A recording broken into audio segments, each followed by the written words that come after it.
G'day, Stu from UAVfutures, and today, well, yep, I'm pretty excited. We're just going to jump straight into it because we are going to be building a 5S capable racing quad that is going to be absolutely insane. We should be getting some crazy power to thrust ratios. It is pretty much just going to punch a hole in the sky and tear some clouds' face off. So this thing is going to be a terror. That's what I should call it, building the terror. I don't know, we'll see how the description goes.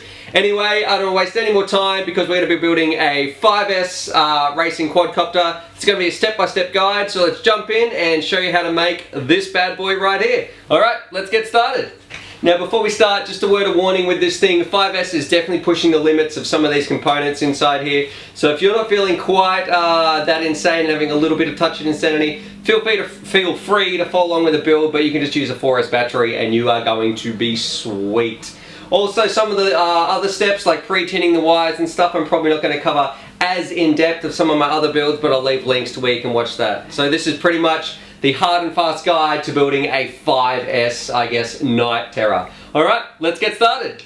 Rightio, so with all that said and done, let's talk about the parts we're going to be using and the things you're going to need to build one of these freaks of nature. So we're going to have our frame, a PDB, a flight controller and a receiver, so they're going to be some of the internals. For our FPV setup, you're going to need a VTX, a camera, a pigtail and obviously an antenna. For the propulsion, which is kind of the part I'm a little bit scared about, actually you're going to need 4 motors and 4 ESCs. Now just make sure when you're running this, and this is a bit of uncharted territory, but at least 30 amp I think, especially if you're running 5S and depending on your props and things like that. But we'll have to see. And of course some little miscellaneous things. You're going to need some pin headers and an XT60 connector, some screws and standoffs and things like that, as well as a battery strap and of course a 5S LiPo. Now a lot of you are going to be saying, Stuart, what made you pick these exact parts? Now some of them were an easy choice like the EpiQuad and things like that because they're fantastic little frames and I've got those parts, but other parts like the motors and the ESCs, well it came down to a cost thing. So things like these motors, and we'll talk about these a bit more in detail later, I had them laying around. So to save some money I had to use some things like off some other builds that I had. Anyway, enough chit chat, let's get the frame open and put the PDB in and start soldering and things like that. Let's get to it. Alright, so the frame we've chosen to use in this beast is the EpiQuad 210X. Now I knew if I wanted to build a quadcopter that I definitely wanted to last and I knew performed really well, so this is why I'm using that one, and it comes with a few benefits as well as being really a nice 210 sort of size and really strong and well thought out, and it's 4mm carbon.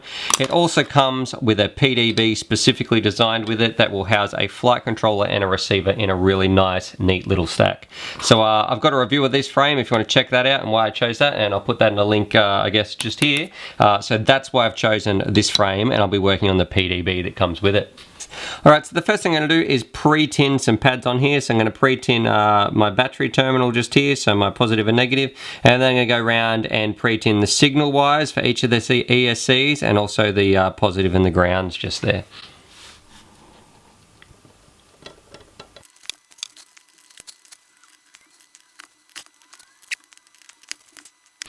Alright, and now that's all done, what I'm going to do, the last little bit of soldering on the board because it's so simple, I'm not going to put any LEDs or anything like that on. I just need to do the VCAM port at the front on this one.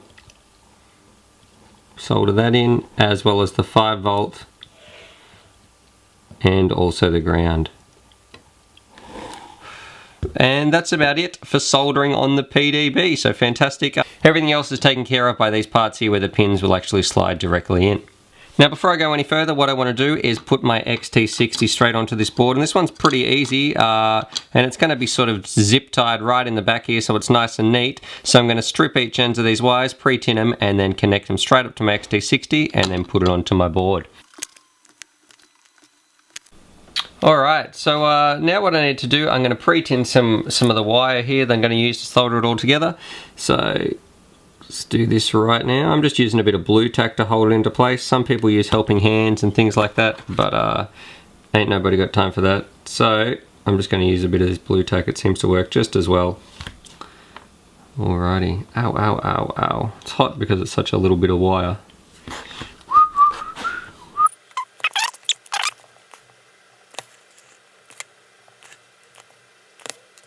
Alright, so now we're going to solder up our XT60 connector, but because I'm such a badass, I'm going to use a black one. So this one didn't come with the PDB, but I got this one spare. And also just looks a bit cooler than the yellow, so let's put that in.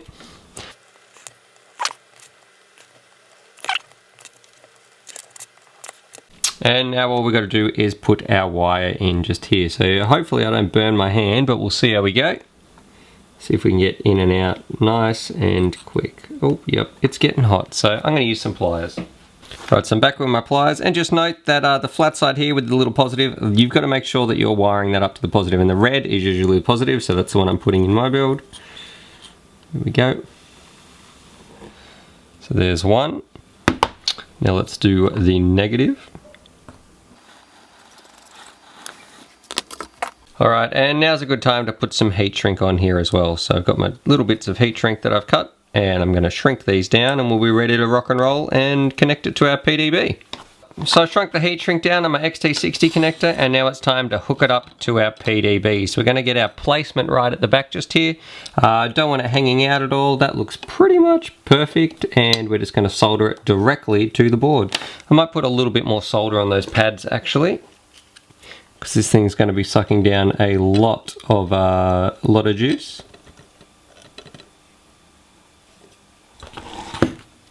Okay.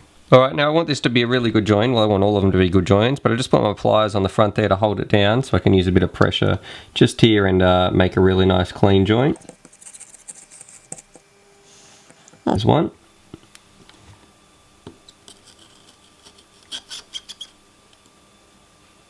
And there's two, and a little bit of a burnt finger. Great, so that looks good so far. Let's move on to the next step. Alright, so the next thing I'm going to do, I'm going to put the motors on this frame so I know exactly how long our wires and things like that need to be. So we're using some of these Cobra motors, 2206, 2100 kVs. Now these were all the rage, I guess, about 6 months ago or 8 months ago. They're fallen out a little bit of fashion now for some higher kV sort of models. But because this thing's running 5S, we don't want really anything that's too high kV is going to just burst into flame and be too much pressure on the motor. And also I had these lying around. Now they're only rated for 4S, but so we're gonna have to wait and see how we go, and we're gonna have to be careful with our prop selection.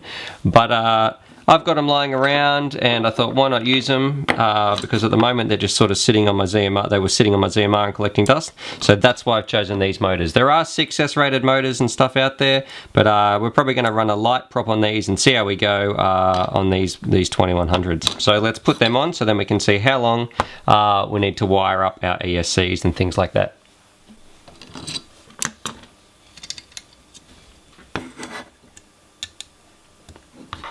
Alrighty, so I've put 2 bolts in for now for testing. When I'm finished this build, I'm going to go back and I'm going to put in, so make sure that each one of these has an extra bolt in it, so there's 3 bolts in sort of each motor. And also, when I'm finished, make sure you Loctite these once it's all working and you've checked it and things like that. So that is a step I'm going to do at the end, but this is, I guess, the testing phase. So I don't want it too tight just yet in case I have to pull it apart. Now, one thing worth mentioning when you screw these bolts in, just make sure that the whatever bolt you use and sort of whatever motor you're going to use, that it doesn't go all the way through and touch the windings. So you don't want any shorts like that, so make sure your motors can spin freely and there's no shorts there, because sometimes the bolts can be too long and they can actually touch the metal windings inside the motor, and you're asking for all sorts of trouble if that happens. So just double check that. So now we've got all 4 motors on here. What we need to do is attach some ESCs. Now the ESCs I'm using the 30 amp little Bs, and they can take a 2 to a 6S LiPo, but in saying that, they are only 30 amp and a 35 amp burst. So I got little Bs because I know they're reliable and I love the 20 amp ones, and also because they were pretty cheap in Australia and I could get them this week and I didn't have to wait I guess like a month or 6 weeks to ship them from China. So that's why I chose these ones. So if you're like, Stu, what's so good about these ones? Well, they're kind of the reasons why I did choose these ones. I know Rotorex has some awesome ESCs and things like that I would have loved to use, but I'm using these ones. Now, first things first, what we need to do, we need to cut off this plastic right here because we're going to be desoldering some of these wires and things like that. So let's cut this open and we'll do this to all 4 of them.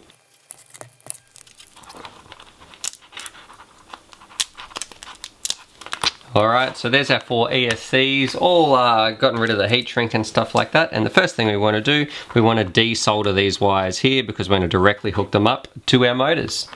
Alright, now to desolder the wires, all you're going to do is just heat up this little bit just here and pull it off. So nice fresh solder on your soldering iron, heating it up, and it'll come straight off like that. Don't stay around in there too long, you want to get it done nice and quickly. So we'll do that to all 4 here.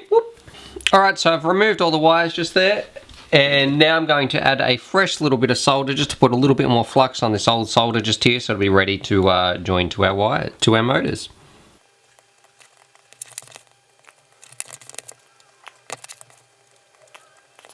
Right, so our ESCs are ready to connect directly up to our motors, and what we want to do is pretty much put them in each place and make sure there's enough room for them to sit comfortably on the arms, and then also join up their signal wires and power wires and things like that. Alright, now depending on what ESC and motor combo you're running, you need to make sure your motors are spinning in the right direction. You can either do it in the software, which is what I recommend most people do, or if you know which way it's going to be, based because I did some tests and things like that before, I'm going to directly hardwire mine with a crossed wire. Anyway, if you just wire them straight across without swapping any of the wires over, it is going to spin anti-clockwise, and that's going to be great for motors 2 and 3, and I'm going to cross one of the wires in motors 1 and 4, so that's how I'm going to wire this up, so it'll all spin the right way. And if you get it wrong in yours, you can always just change it in the BL Heli suite, in the software of the ESC itself. So I'm putting my ESC on here, and then I'm going to wire them up. So remember, this is motor 1, and I want this one to be crossed, so let's cross some of these wires over.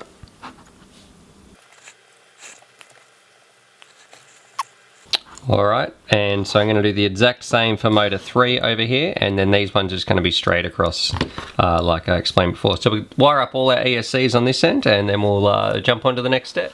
Alright, so all my ESCs are sort of wired, connected up to the motors. The next thing I'm going to do is cut off a little bit of heat shrink and just slide it over, just enough so it's enough to cover each SC and protect it from any shorts and things like that. Try not to make your heat shrink too thick because we want to try and keep these as cool as possible, which is another reason why we've mounted them on the arms. And we'll be able to slide that down just over the wires and things like that, and it should be over the ESC. Perfect. I'm going to slide it all the way down so we can still do some soldering and things up here. But when it comes time to put it on, we'll be able to just heat it up and shrink it down. Alright, so now before we go any further, it's worth noting you should put some little standoffs here in the back of your PDB if you're going to use the Epi Rex, because once this PDB is in here, if you want to sort of put the little screws that go in underneath, the little plastic screws, it's going to be annoying. You're going to have to take off 2 of the motors and lift it up and things like that. So let's just work at it now, and that also goes for just some of these plastic screws that come with your frame when you get it and the PDB. So anyway, so that's going to make it easy so it can slide in here, and I'm using 5mm standoffs just there. So let's put this back on and get measured up so we can put in our ESCs. Alright, now if you have a look at here, what we need to do, we need to connect them up to the PDB, and what we're going to do once we cut them and pre-tin them, we're going to connect our negatives to the negative pads, all on each. This is for each one of them. The positives to the positives, and then also where it says, well, here's 4, 3, 1 and 2, we're going to connect the signal wires to those, and I'm also going to connect the ground wire that's next to the signal to the ground on here as well.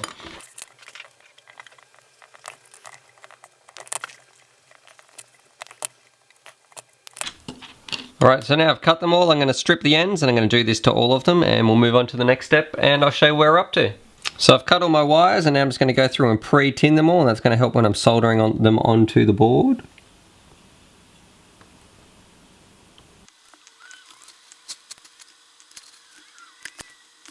Alrighty, and we're just going to solder them in. So of course we're going to run our red wires to our positives, they're the one with little pluses, the black wires to our ground, and the white ones, which are signals, to the ones numbered 1, 2, 3 and 4 on here. Alright, so there we go, a little bit of a mission because you don't have much room to work with in some of these really short wires, but we've soldered in all our positives to where they need to go, all our grounds to the they're the ones with little minus terminals, and then the pads that are labelled 1, 2, 3 and 4, we've run our signal wires. Like you can see, this one's got number 3 just here.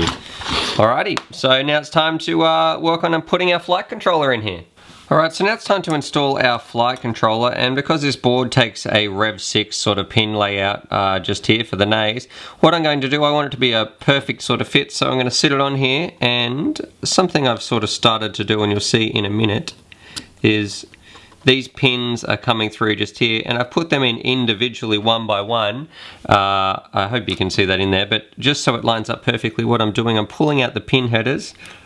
If I can pull one out, there's one just here, and I'm going to sit that in each pin of the nays where it lines up perfectly, and that way it will be the right, I can push it down to the right height and solder that in. So I'm going to put all the pins across these ports just here, as well as across here, and the back ones up here for the VBAT and telemetry and things like that. And then once they're all the right height, I'm going to solder them in.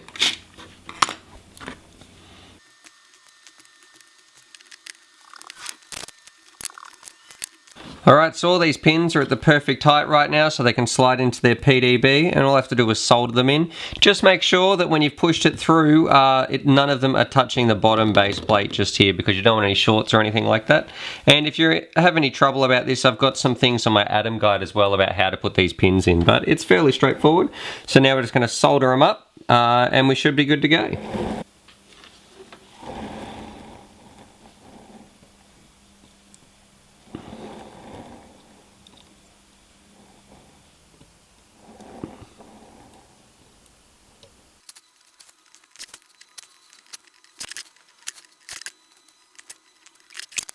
Alright, so now here's something that is pretty exciting. We're going to take this board off and just see how well it fits over the top of this PDB.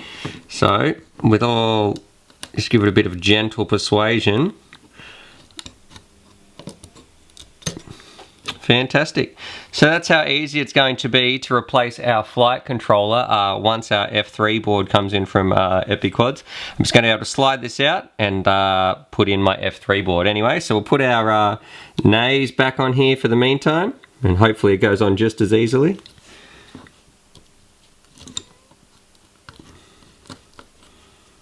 And look at that, it's ready to go. That's how easy it is to put in the flight controller.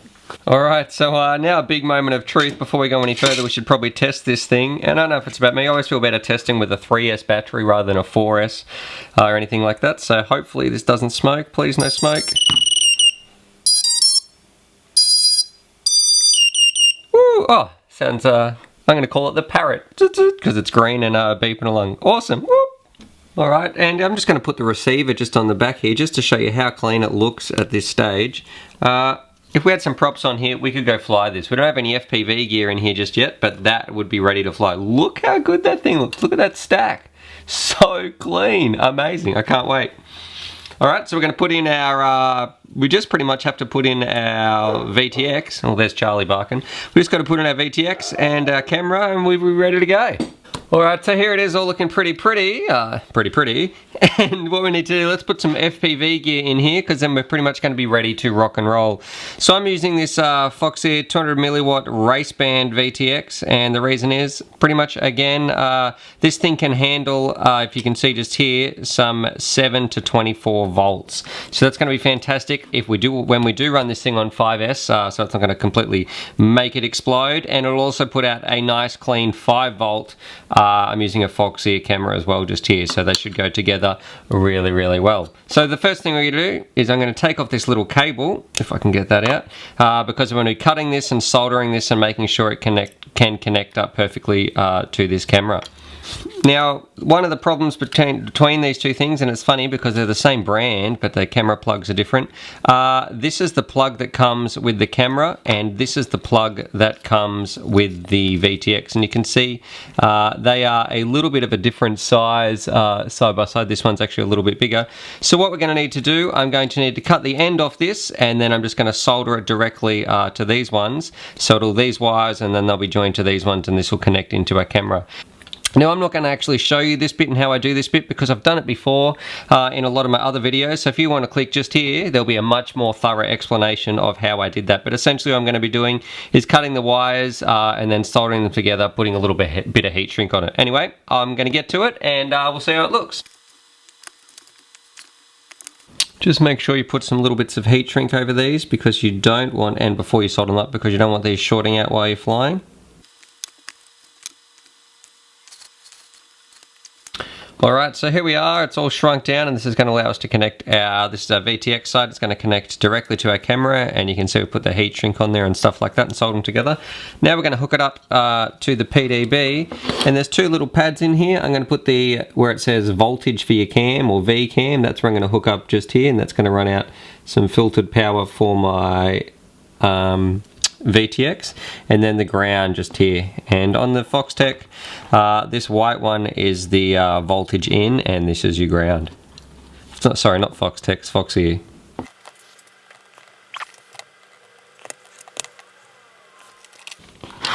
Alright, so I think that's how clean it's going to be. They're like the only wires that you're going to see right here.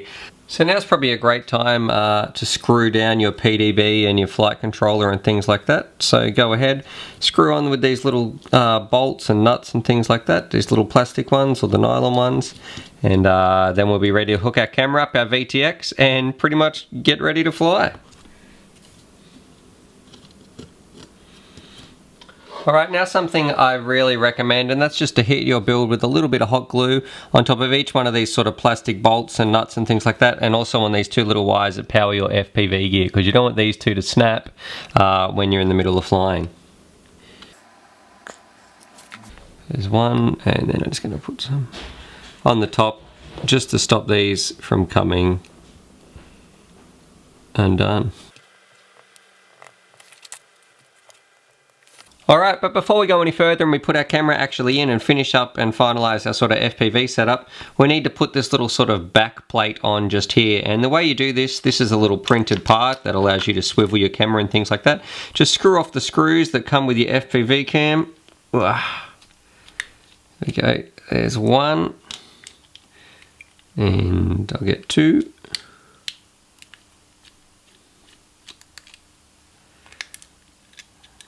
Alrighty, and then you just sit it on top and screw it back through the bits of plastic that are there. There we go.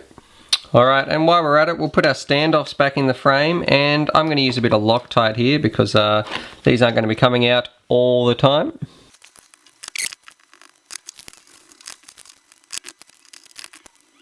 So now we've got all the standoffs in, we're going to put in our little sort of FPV little carbon pieces just here.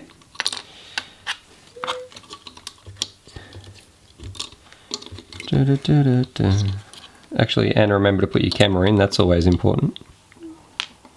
And now what we're going to do, we're going to screw in our FPV camera, so run these through the side. I'm actually going to take this out and do it one at a time.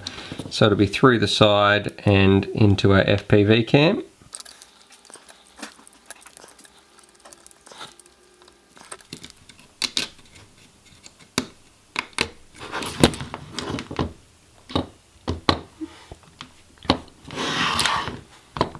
Alrighty, and we're probably going to be going pretty fast, so let's make it a pretty serious angle.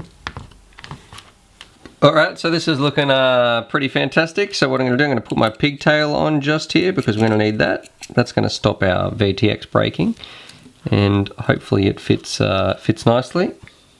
Alright, so now it's time to put the top plate on, and the first thing I can already see is that this pigtail is going to stick out the back like that in this build. So unless you can find some really short pigtails that are less than 5 centimeters, and this is something I wish that people would really make, maybe some 1 or 2 centimeter pigtails, it's just going to have to bend out the side a little bit. But I'm not too worried because everything's going to fit in here quite nicely anyway, and it's not going to stick out too much. So once you can put your top plate on, we'll see how we go just here. Let's put it on. Should be a tight squeeze, but should fit nicely. And now I'm just going to put in my pigtail, and you'll see it stick out the side a little bit. Oh, better unscrew this part of the pigtail. It's just this screw that goes on the top.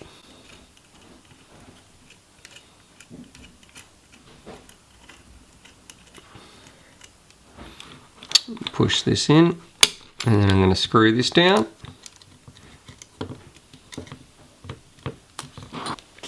Alright, now you could zip tie this down or something like that, the VTX that's on the inside there. So from this side it looks fantastic, but you can see it is sticking out just this little bit just here. I'm not too worried about it. I don't think it's ever going to get hit in a crash no matter which way you crash this. I think you're going to be extremely unlucky to hit this sort of part just here. So I'm just going to use a bit of black electrical tape to go around the thing and secure it in place. You could also use the zip tie and take it all the way around, or if you wanted to move your VTX around a little bit, but look, I really think this is going to be fine to work in there. Or you could also use one of those sort of sticky foam pads or things like that. But I'm going to use this. I don't think it'll even go anywhere even if I didn't tape it down. Alright, so we're pretty much there. Now there's just a few little things I have to do. I'm going to zip tie down this XT60 connector. So we're going to get onto that business right here. I need to slide in my battery strap, which I always forget, but it shouldn't be too hard because we're really just going underneath this pigtail just here. So we're going to put our battery strap in. Alright, so I got my battery strap on there, and it wasn't so hard because I actually hadn't screwed down the top plate or anything like that. And now the last little thing we need to do is, before we put some props on, we're going to just make a little antenna mount just here that sticks up out the back. So again, I'm going to use a little zip tie. Put it through one of these two little holes towards the back. Actually, I won't cut it till I see how long we need. Going to wrap my antenna around. I'll cut it about there.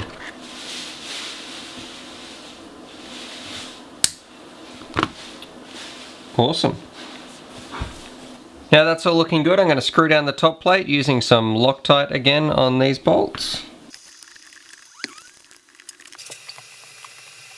Alright, so the bench is pretty messy, but the quad is looking pretty clean. I mean, look at this thing. Everything is pretty much ready to rock and roll. What I'm going to do, I'm going to put a bit of heat shrink on here just to hold my receiver antenna on. We'll put our FPV antenna on. Actually, we can just screw that on right now.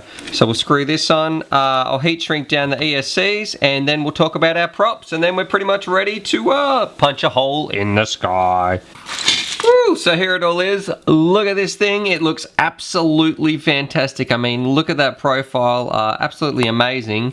But we probably have the most important decision to make right now. And you would have noticed I didn't talk about this at the start. And that is, what props are we going to use on this thing? So because we plan to run this thing on a 5S battery, yep. So we need to think very carefully about how many amps we want to pull on this thing, but also we don't want to go too slow. So let's have a look at the things I thought about putting on here. Now, I've had a fair few props in my time, but these were some of the thoughts I was thinking about. We could go something really easy on the motors, like these 50-30s, and spin them up on 5S and see how we go. But I think that might be a bit lackluster. It might be better on 4S, just using something else that draws a few more amps. So I wasn't too overly thrilled with these. Then I thought maybe we could turn these, but in a tri sort of version. So these are some 50-45s, and the problem with these, I find these sometimes explode even on a 4-cell battery, so I definitely don't think they're going to stand up to a 5-cell. So I want something that's going to be robust and definitely not going to shatter, but also something that's going to give you a lot of punch and try not to draw too many amps. So this is the ones I ended up with, so we're going to see how this goes. Now, these are the Dow props, and these are the V2 ones, and these are the bullnose 50-45s, and something I like about them is at the end, they are still tapered off just a little bit. So that's going to help a lot more compared to the V1s, which I've got here. These are the same sort of prop, but these are the V1s just here, and you can see they are a much more bullnose, whereas these ones are tapered just a little bit. So you can see the difference here between the V1 and the V2. These ones are much more tapered just here, so it should help make it a little bit more efficient, because I don't want to blow my 35 max amp draw on these ESCs. Also too, it's important to mention, when you're running 5-cell, I think you want as little air resistance as possible, and that's why a bullnose prop is going to be a lot better versus a tri, or I guess a 2-blade prop is going to be a lot better versus those tris or sort of quad ones as well. Alright, so let's put these on and see how she looks. Alright, so reverse goes on the back one, on motors 1 and 4, and 2 and 3 just have the normal direction props. Alrighty, screw these down.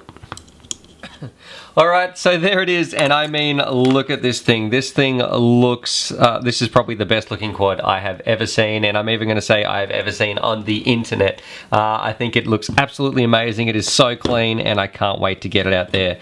So, and if you want to know how much this bad boy weighs, we are coming in at, just wait till this thing sets itself on 0. 380 grams. I don't know if you guys can see that. It's coming in at 380 grams. And with these special 5-cell batteries I've got just here, let's say we sit this on the top, we're coming in at 515 grams. So this thing should be crazy fast. I can't wait to show it to you guys. Rightio, so here it is. Here is the 5S Beast, all finished, ready to be taken out. It is an absolute monster.